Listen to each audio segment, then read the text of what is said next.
Hello, friends. Welcome to the Veterinary Life Coach podcast. Today, I have a wonderful guest for you. Her name is Sam Jayanti, and she is the founder and CEO of ideamix Coaching, a performance coaching company dedicated to empowering professionals to activate their potential and accelerate their successes. Under her leadership, ideamix Coaching has expanded its services to a diverse range of companies, teams, and individuals, offering tailored talent assessments and flexible coaching solutions. Sam's vision and expertise have redefined how organizations and boards invest in their leaders, setting new standards in performance development. And I'm delighted to have her here on the podcast. Welcome to the podcast, Sam. Julie, thank you so much for having me. You're welcome. And full disclosure to the listeners, when Sam got on here, Trent, who you all know, was getting upset because it was his dinner time. So I had to go feed him real quickly. So he's likely to interrupt me to jump and let him back in the room. So if I have to jump up for a second, that's why. So Sam, I always ask everyone on my podcast to tell me their story because I like to hear how you got from where you started to where you are today and why and all that. Yeah. So how much time do you have? No. Well, as much as you want, because Trent's barking. Here, I promised you he would bark. All right, 2 seconds. Come on, little munchkin. Now he'll be happy because he's well fed. Excellent. All right, sorry about that. Okay. No problem. Tell me your story, please. Okay. Well, why don't we start at the beginning? So I grew up the child of a diplomat father, really. So that caused us to move around new country every couple of years. Wow. So I was born in Europe, spent the early part of my life there, then moved to the US, to New York, and then to Asia. So there's a lot of different countries sort of before high school, effectively. I then moved to India in 1988, really precipitated by the death of my parents and brother in an Wow. airplane crash. No, really? Yeah. Wow. And Horrible. we were living at the time in Thailand, and obviously with the whole family's passing, I ended up moving to India to live with my mother's sister and her family, who really sort of stepped in as surrogate parents and were tremendously supportive and helpful and took over. And in fact, it wasn't just me, it was me, my childhood nanny, and our dog. So all of us kind of moved in with them. Wow. So that was 1988, 89 in Bangalore, India, and it caused me to go to high school there. And after high school, I came to college here in the US, up at Harvard College in Boston. And after that, moved to New York for my first job as an analyst in the investment banking training program at JP Morgan. And did that for 3 years, then went back to Boston actually to go to Harvard Business School and got an MBA. And then came back to New York, spent a few years working in publishing at HarperCollins, was then recruited to build the US business of a European company called the Good Governance Group, which was a consulting company. I did that and we ended up selling the company. So that was sort of 08 through 14. And that then caused me to leave and go in search of my next adventure. At that time, I was very interested in Silicon Valley and sort of these models that were emerging from the Valley. And so I ended up going to work at an enterprise technology company called Palantir and was there for the next 5 years. And then really left Palantir in 2019 to start ideamix Coaching. The common thread through all of those different experiences I've just described in my professional life was that I was always following an instinct for learning and my own curiosity and people, where I found sort of a fit culturally with a set of people that I thought were interesting and that I could learn from. And throughout these different stages of my career, I had used coaching at different points for different purposes. I first turned to it because I just had our third child and was really struggling with work-life balance. And it was really powerful and transformative for me in helping me sort of find my own accommodation with working and motherhood and being a wife, and all the roles that we play as women in our lives, and sort of re-energizing me to want to do all of those things, even though, it led to a very sort of full life. I then had used coaching, both for my own professional development as well as that of my team members throughout the different corporate experiences I'd had. And it's really sort of the belief and the value of coaching that led us to then go, me and two other women co-founded the company to start ideamix, because our belief was that coaching has the potential to be really transformative for individuals, teams, and organizations. Absolutely, yeah. The world of coaching is sort of not very well understood by most people. And so there was a need to, we felt, curate high quality coaches that had the right set of experiences for the right client match. And, coaches are single solopreneurs, right? They kind of function on their own. And from a corporate perspective, we felt as a result that there was a need to create a light process that companies could understand and that coaches could sort of plug into with their experience set, really to create a thought partnership with us so we could help coaches amplify their impact for companies. And then we created a system to really measure effectiveness against goal achievement. And that model has worked extremely well, and it's really led us to where we're at today in terms of our company. So does your company primarily coach individuals or teams or executives? What's the focus, or all of the above?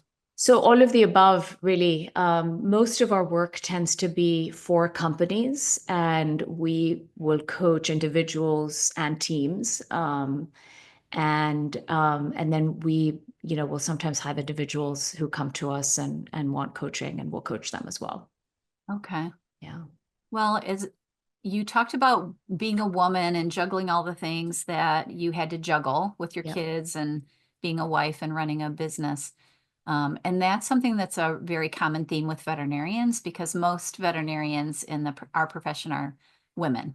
Yeah. It's very heavily populated I by. didn't know that. So that's really interesting, actually, that most veterinarians are women. Okay. Yeah, it's changed over the years. Yeah. When I was in vet school quite a few years ago, it was about 50-50 men and women. Mm. Now I think most graduating classes are at least probably a good 70 to 80% women.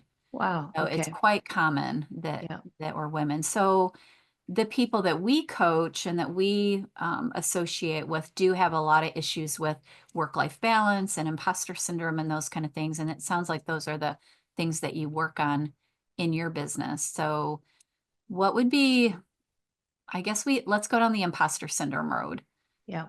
What is your philosophy on that, and how do you coach people to deal with that? Because I believe that everyone has it on some level. Everyone experiences imposter syndrome. Yeah. But Absolutely. what do you talk about when you talk about that to your clients? Yeah, Julie, I'm really glad you said that, because I, like you, believe that everyone experiences imposter syndrome. And it is simply that imposter syndrome is something that we've labeled now and sort of recognized, and in some ways pathologized, right? Yeah, like it's a disease, right? That's right. An And we idea. are a culture and a country that tends to do that. So not entirely surprising. But I want to tell you just a small story. I was a first year analyst in my first job post college at JP Morgan, and I worked as part of the M&A group, as well as part of an investment team that was investing in financial institutions. And we were a very small team. And one of our investments was about to go public. The company was going public. And I, you know, 4 months into the role, was sort of told that I was going to be accompanying the CEO of the company on the investor roadshow that the company was now embarking on, right? And so I sort of thought to myself, gosh, I'm like 21 years old, have barely figured out what I'm doing, and now they're sort of expecting me to go off and run around the world with this CEO who's in his 50s and sort of make that work. Like, how is this going to work? Right. Yeah. And at the time, I guess, since we hadn't quite labeled and pathologized imposter syndrome as yet, I didn't know what to call it. And Lack so of off I went. self-confidence or something, Yes, right? Like we just exactly. thought, oh, I don't have any confidence. That's right. That's right. Yeah. And how am I going to do this? And here are the 100 ways in which I will fail at this. And I, sort of went off, and it was a bit of trial by fire. I have no doubt that I made tons of mistakes, but I also had tons of learnings. And on balance, the mistakes, none of which were monumental and so didn't sort of move the needle, were fine. Mhm. And I got through it. And as we went along in this roadshow, I started to develop some self-confidence that I could do this. And it was demanding a lot of me, but it was, entirely within my capabilities to sort of rise to this. So I think, we all have moments like that, and we have multiple moments like that, right? Times every day. Absolutely. And it's not just in our professional lives. These are moments that occur in our personal lives. My child is ill. Like, I am this type A person who likes to control my environment, and I can't control the progression of this illness of my child, right? That's just as challenging as, oh, I'm being expected to run this team at work, and I've never done that before, and I'm feeling like a total imposter. So I think we all feel it. We coach a lot of people on this, especially new leaders or people who have come into new roles, right? Because that's when this sense is at its peak in a way. You're When it starting really something shows up, new. when you're doing something new. Yeah. Exactly. You're starting something new. The expectations are high. You've obviously done something right to sort of get to that point, and now you start to doubt if you're going to do this right. And the three things that we spend the most time on, I would say, in coaching leaders on imposter syndrome is, number one, because you are now in this role where your role description has changed, you might be leading a team for the very first time, or you're leading a new team, whatever that is. Recognize that lots of people have been here before, just like you have, right? So you're not alone.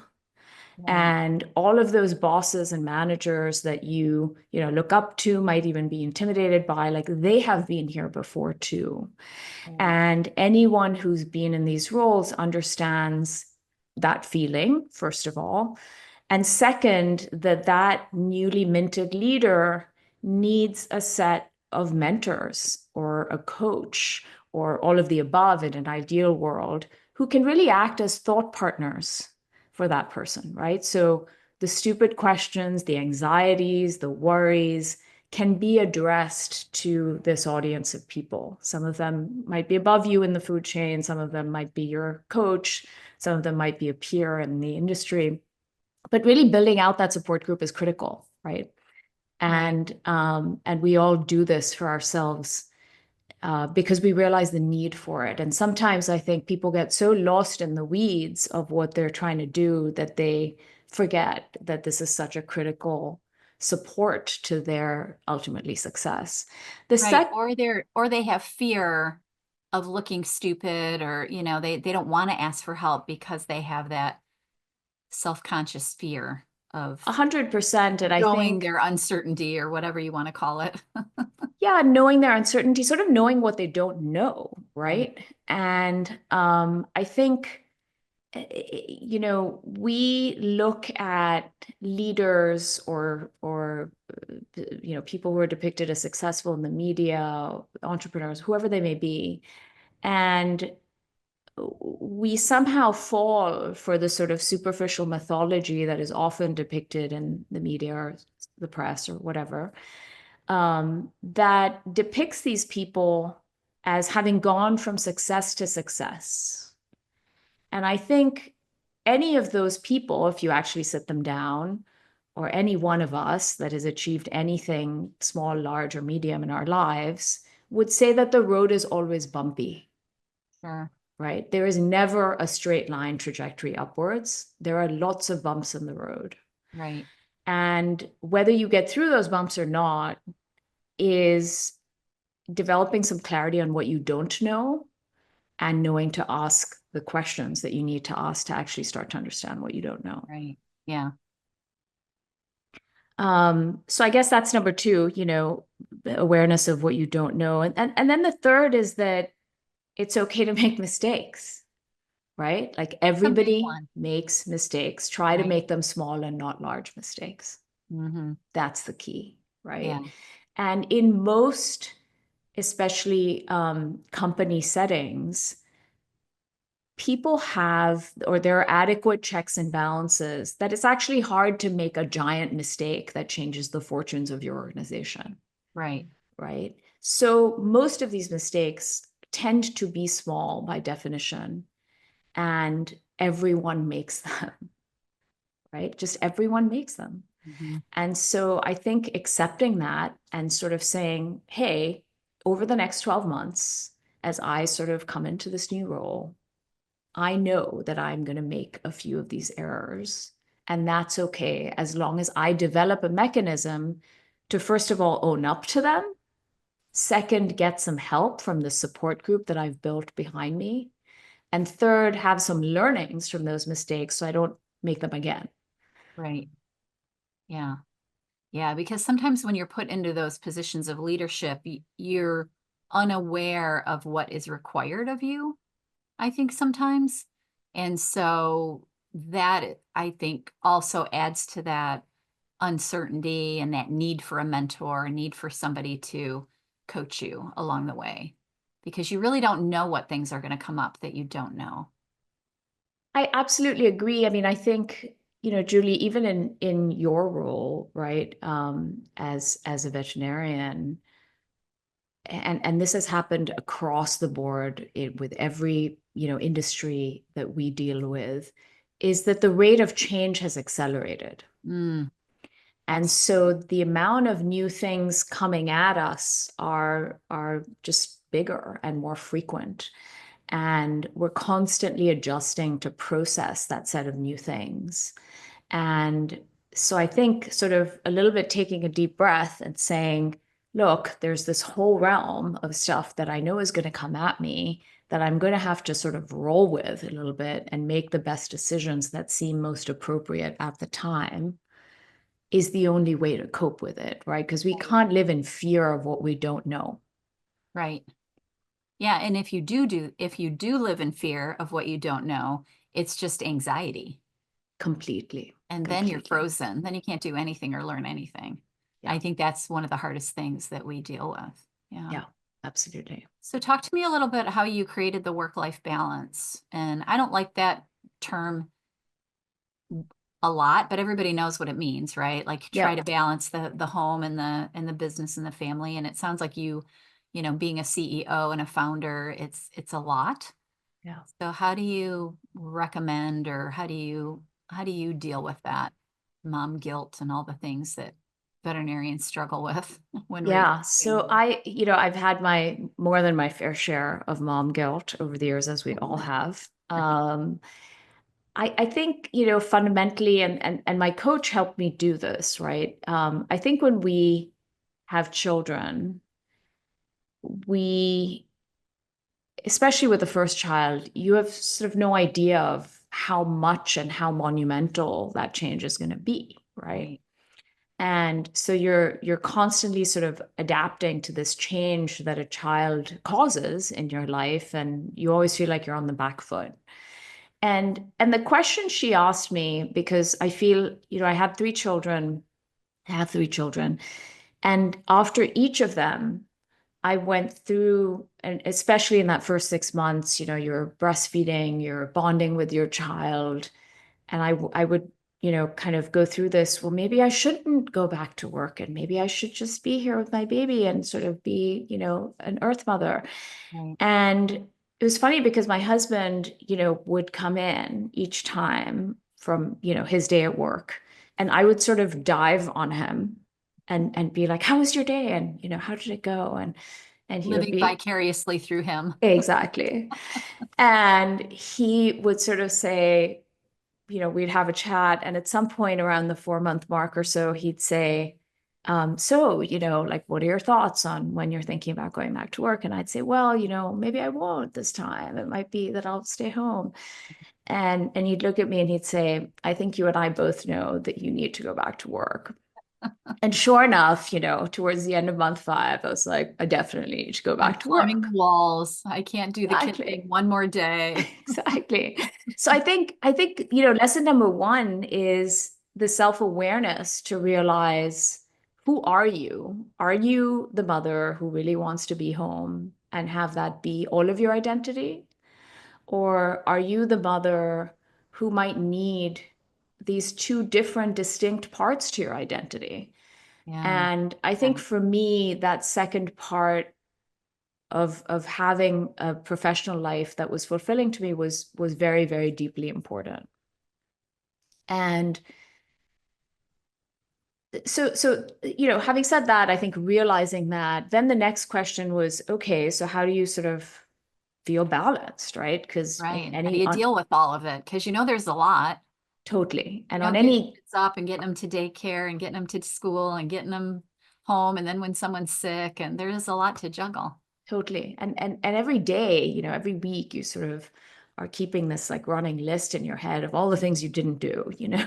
Right. Right. And one of the things my coach said to me was, she said, I want you to stop keeping this tally on a day-to-day basis. And I want you to think of it on more of a week-to-week or even month-to-month basis. Mm, Because the way that you should reframe this question of, am I doing enough in all these different arenas, is that there are going to be some weeks where you spend more time at work because that's what's needed of you. And there are right. going to be other weeks where you spend more time as a mother or as a caregiver because that is what is required of you. And Yeah. that's okay. And all of that's fine. Yeah. I love that. Exactly. And Yeah. as soon as she said that, one of the things that struck me was, as women, we, in a workplace, we tend to be overly conscientious and sometimes overly communicative. Oh my God, I can't come in at 9. I won't be here at 9. I'm going to be here at 10 because I have my child's assembly and blah, blah. Right. And Right. there's a Big whole story. excuses. Right. Right. And you feel like you must provide those. Right. And yet, you watch the men that you work with in the workplace and they just come in at 10, right? They Right. With don't, no excuse. no excuse, no advanced explanations of this happened, that happened. So part of it is, I think, for us as women, learning to feel less guilty, Hmm. right? And owning our own decisions and actually saying, the way I balance this is that I understand that there are times when my family needs me, and there are other times when my work needs me. Right. And as soon as I got to that place, it was a much healthier mindset. And it was a Right. much healthier and more manageable frame of reference to kind of look at my life through. Because all of this pressure is self-created that we put on ourselves. It absolutely is. Yeah. And we've created not only it in our own mind, but we've created it for each other. Absolutely. Like we go to school and we're with the other moms, and this one's saying she stays home and she's got the like homemade cake, and you're bringing the store-bought cupcakes or whatever the guilt is. And and we create those stories for the others and then for ourselves, that they're better because, or I'm less than because. And it's so it's so much nonsense that we indulge in. It's so much nonsense. One, we are our own harshest critics Yes. and judges. Yes. And then occasionally we turn that lens on other women. And I think both tendencies are unhealthy. Yes. And again, men don't do this, right? I know. And so there's something to be learned from that. And I, I think, at any given moment, we do the best that we can, right? As long as we feel that we have, with a clear conscience, put our best foot forward and done the best that we can, that's what people respect. That's what we should respect in ourselves as well. The truth. Yeah, it absolutely is. I love that. Yeah, and I can speak from being on the other end of raising children. I think your children adapt. My kids 100%. didn't always like it when I was away at work. They would sometimes complain, but they adapted. And at this point in their lives, when they're adults, I think they admire the fact that I did what I did. And they learn different skills depending on what you model for them. So, in a lot of ways, I think we as working mothers, we're modeling strength and independence and ambition and all the things that we want our kids to be. And we don't realize that some of that rubs off on them. I think that's absolutely right. I also think, often it's easy as a mother to have a sort of lack of clarity. And what do I mean by that? So I remember early on in my career, and we had one child at that time, a friend of mine telling me a story. She had older children, and her daughter in her school had a really interesting female executive who was, leading one of the banks in the country, come in. She was a mom at the school to talk to the girls about her professional and career experiences, how she had struck work-life balance, etc. And the daughter was telling her mom about how impressed she had been by this woman who had come in. And at the end of this whole story, she says to her mom, "So, by the way, why did you never work?" And it crushed my friend, right? It just like Right. crushed her inside. And because there she was thinking, I've just sort of sacrificed my professional life for my children, and that's what Right. I've done. Yeah. And that story really stuck with me. And the other thing that I always felt really strongly about as a mother was that I did not ever want to be walking out of my door with a screaming child attached to my leg saying, "Don't go." Right? I Yeah. never wanted that. Nobody wants that. Nobody wants that. But sometimes I think unconsciously people encourage that, right? Because what Maybe. that involves is your child forming some other attachments, Right. because those attachments are essential to their development and growth and maturity. Sure. Sure. And you have to get very comfortable with the idea that they are going to be attached to some other person who is not Right. their mother. Yeah, at some point. Yeah. And if that causes any discomfort, then there's the work that needs to be done to reconcile with that fact. Right. Yeah. Yeah. I love that. So I also, when I was going through some of the things that you do, I read that you coach executives on communication in kind of like high stakes or high emotion situations. Yeah. And veterinarians experience that all the time. Like almost all of our interactions are highly emotional. Some of them are highly tense, and we deal with angry clients at times, upset clients, things like that. And so we struggle a lot. We as veterinarians, I mean, struggle a lot with those communications and how to be confident and go into an exam room with pretty much anybody. So I thought I would ask you to speak about that a little bit. Like, well, how do you teach people to do that? Because that would be really helpful to some of the people that are listening that work in exam rooms every day. Yeah. It's a great question, and it's such a relevant topic that I think, as I think about our business and the clients we encounter and how that has changed and evolved over the last several years, Quite a bit. there are many, many more people who struggle with this today than there were 5 years ago. Mm-hmm. I And I think you're think probably right. Yeah. there are a few reasons for this, right? And it was super interesting. I was up at Harvard a few weeks ago, and one of the things that they're doing there is that the theater instructors, so the professors in the theater department, are working with first-year Harvard Medical School students to coach them on their communication skills and their bedside manner. I love that. Now, the reason I think that so many more people are experiencing difficulty with communication nowadays is that the way that the hiring, recruitment, sort of increased specialization has taken hold in our country is that most of these, whether it's tests, job interviews, or anything else, are focused on technical skills. Right. And they tend to discount things like communication.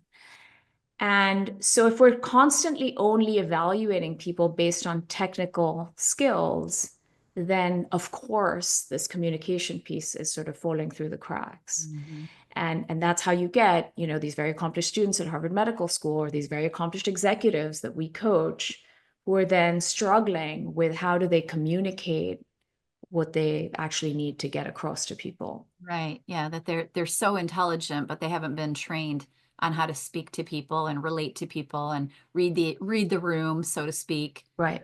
Yeah. That's right. And I think, you know, a little bit there's been this part of the cultural zeitgeist over the last several years has been it's okay to be a peaky person and lean into your strengths and forget about your weaknesses.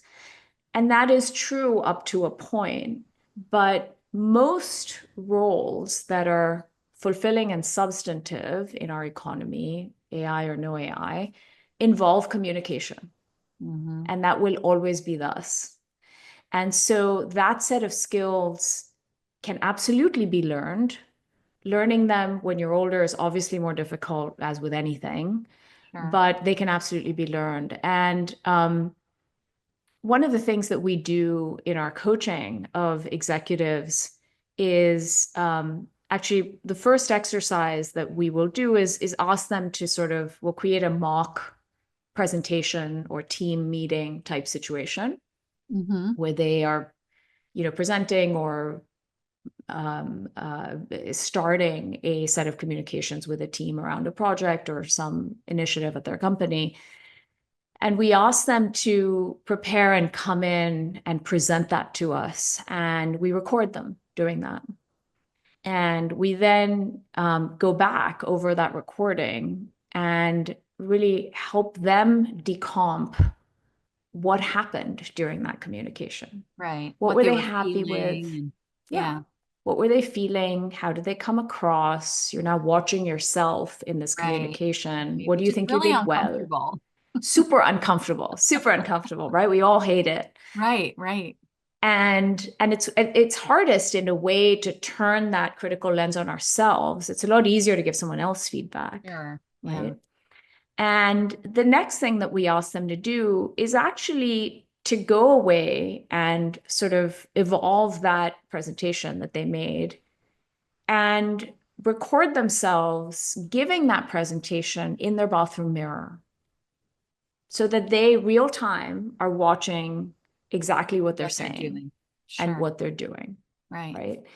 And just those two things are a tremendously helpful exercise for people because in the end it builds some self-awareness around what they're doing. You know, there are other stages to that process where one of the other things that we ask them to do is, you know, identify somebody whose communication style you really admire, Mm. that you think does this extremely well. Yes. And let's watch that together and let's decomp it to understand what it is about that person that you might think about integrating into sort of your repertoire. And that is also a really interesting exercise because, you know, people sometimes will say, well, you know, I really admire, to take an example, you know, the way that Barack Obama speaks, Right. but I could never do that. So it's like, okay, that's fair. Right. Let's find somebody whose style seems perhaps more consistent with yours, whose personality might be more consistent with yours. And let's talk about a set of practices. It's not, you don't have to be speaking to tens of thousands of people on that level on that stage, but Right. let's find a more analogous example where we can actually acquire some learnings that will work for you in your context. Right. Yeah. And I think for veterinarians, and correct me if I'm wrong, but a lot of the challenge is sometimes that you have clients who are impatient or unhappy or upset, and you're, sometimes having to deliver some fairly dire or bad news to them. And I think part of what has broken down, I wonder if this is the case in veterinary medicine, because I know it's the case in human medicine, is that part of the reason that it's so hard, people find it so hard to communicate with medical professionals is that the time that doctors are given or veterinarians have to actually spend with these patients is so much shorter and shorter and shorter, Right. Yeah. right? And More buried. right. And it's a lot easier to deliver an empathetic, sensitive message when you have more time. Correct. Yes. And so I think it places an onus on the doctor or the practitioner to make a judgment call about, you know what, this is just going to take longer than all the other appointments today. And I'm going to spend that time. Yeah.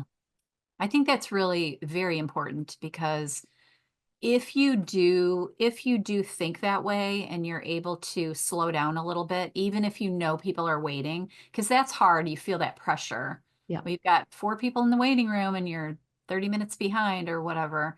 Um, but it really does matter in certain situations that you do slow down because, it makes all the difference to the people and it helps you avoid the angry people.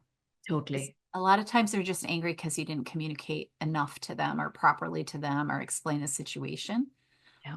And the other thing that I like about what you just said is modeling yourself because it truly is acting. When you go into Yes. an exam room, you're either cranking it up because it's a puppy and the people are happy and you want to pretend like it's the cutest puppy you have ever seen in your life. And I love all puppies, but not every day did I feel like this is the greatest thing since sliced Right. bread. And so you're acting a little bit, but also if you can watch other veterinarians that have been doing it longer or that you admire. I used to stand outside the one exam room door when I first started working for a bird vet that I was trying to learn from. And I would listen to all of his spiel. I called them the spiels. These are all the Sure. things he says about certain conditions. Yeah. And I kind of learned how he said it and how he delivered it. And even though we were different people and I deliver it things differently than he did, I learned a lot from just listening to him Totally. and the other doctors so I really think that the acting piece is super important and you do need to practice. Yeah. And also the fact that you said, listen to other people, talk to other people. How would you say this in an Right. exam room? I'm having trouble delivering bad news. Yeah. How would you go about it? And then role play a little bit. I love that. I think that's super useful. Yeah. I also think, the other bit of advice, and this is true of executives and it's true, I think, of veterinary doctors, is you don't have to bear all the load on your own. So what do I mean by that, right? Like, yes, you have to deliver the bad news or the diagnosis or whatever it is to your patients and their owners, but you can also sort of evolve your support system to help you in that endeavor, right? So if spending more time with a patient because that's required causes a set of cascading delays throughout the rest of the day, have the person making your appointments or the receptionist actually call people and say, you know what, we're running late today, so don't come in at 2:30, be here closer to 3. Right. And that's okay, and people Sure. appreciate and understand that. Right. But better that than that, then you have like a whole bunch of other pressures that are also then causing you a set of stresses and anxieties that distract from the current situation. Sure, absolutely. And using your team to take on some of it. I've Yeah. had doctors say, I'll ask them a question and they'll say, oh, she'll explain that to you. Right. Their nurse Right. or their PA or whatever. And then they're Yeah. like, and then I'm like, okay. And then they Right. leave, right? Right. Because they have a team that can explain things that they Yeah. don't necessarily need to say. Yeah, I love Yeah. that. I love that. Absolutely. So what else before we get too far along, because we are already going long, not too long, but longer because I love what you're saying. Um, what other things do you think we should focus on from what you train your individuals to? I think so. So one of the things that we're spending a lot of time on at the moment, this is more with individuals than with the company work that we do, is that there's a huge amount of anxiety around AI and how that's going to Oh, change yeah. Talk people's about that. jobs and I love roles, that because I right? don't, AI kind of freaks me out a little bit and it's using Chat GPT and Right. yeah, it's a lot.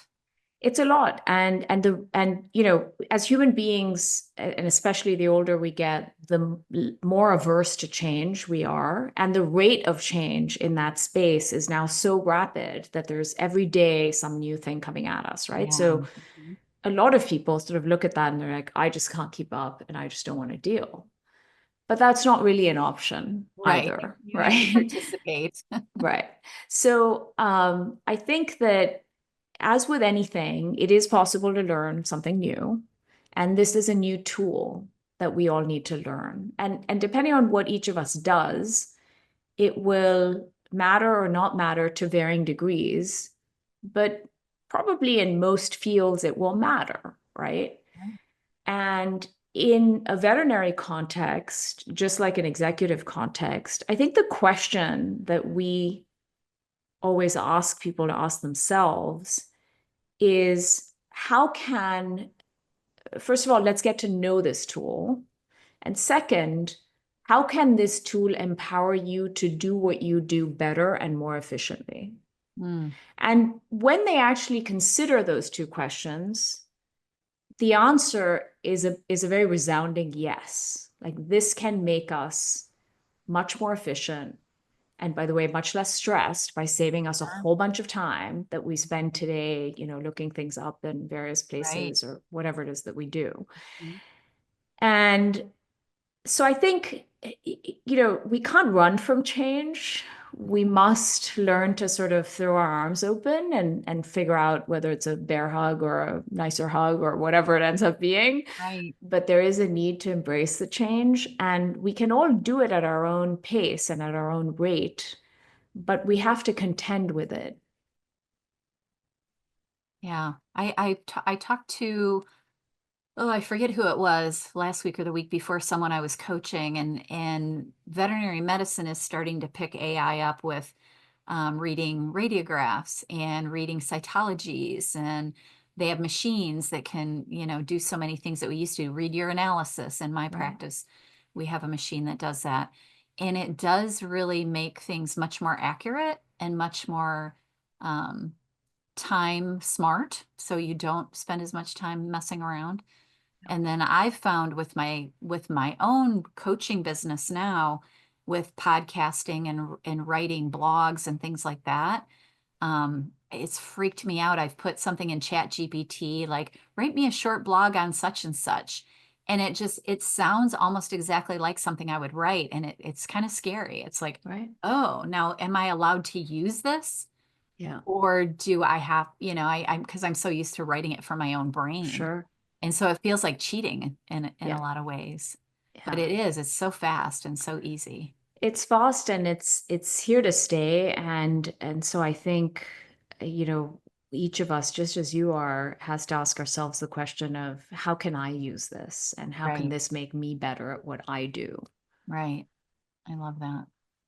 So is there anything I didn't ask you that I should have? No, I think we've covered it.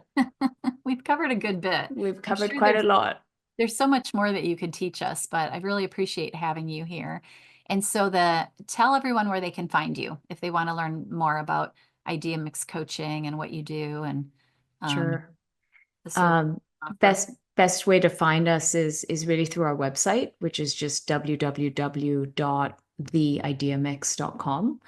You can also find us on LinkedIn and Instagram. And yeah, thank you, Julie, for taking the time. And it was a really fun conversation. And I hope your listeners enjoy it.